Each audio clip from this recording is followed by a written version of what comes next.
સુરતમાં બ્લોકોરા કંપનીમાં બ્લોકોરા કોઈનના નામે રોકાણ કરવાથી દરરોજ 1% નફો આપવાની લાલચ આપી લોકો પાસે રોકાણ કરાવી છેતરપિંડી કરનારની ઇકોસેલે ધરપકડ કરી છે। બ્લોકોરા કંપનીમાં બ્લોકોરા કોઈનના નામે રોકાણ કરાવી દરરોજ 1% વળતર આપવાની લાલચ આપી રોકાણકારો પાસેથી બ્લેકઓરા કંપનીમાં રોકાણ કરાવી કોઈ પણ વળતર નહીં આપી રોકાણ કરેલી મૂડી પણ પરત નહીં આપી પોતાના આર્થિક ફાયદો મેળવી ગુનાહિત કૃત્ય આચરનાર ટોળકી પૈકી એક આરોપીની સુરતમાંથી ધરપકડ કરવામાં આવી છે।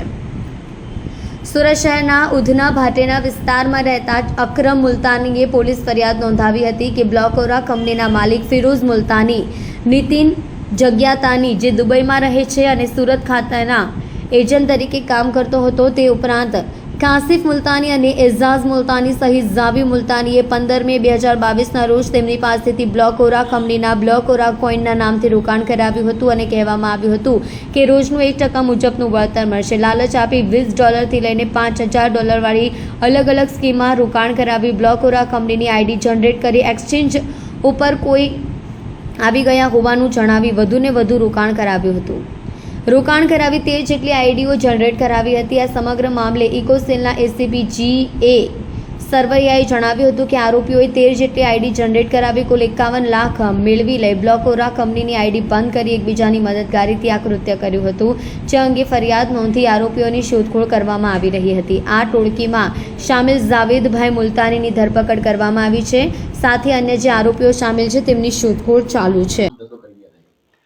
ફરિયાદી શ્રી મોહમ્મદ અકરમ દ્વારા ઇકોસેલમાં ફરિયાદ આપવામાં આવેલ જે ફરિયાદની વિગત એવી છે કે ફરિયાદીને બ્લોકોરા કોઈન માં ઇન્વેસ્ટ કરવા માટેની વિશ્વાસ આપવામાં આવેલ અને એમાં તમને સારામાં સારું વળતર આપવામાં આવશે એ રીતના વેબસાઇટ ઉપરથી ઇન્વેસ્ટમેન્ટ કરાવી અને ફરિયાદી સાથે 51 લાખ રૂપિયાનું ચીટિંગ કરેલ છે।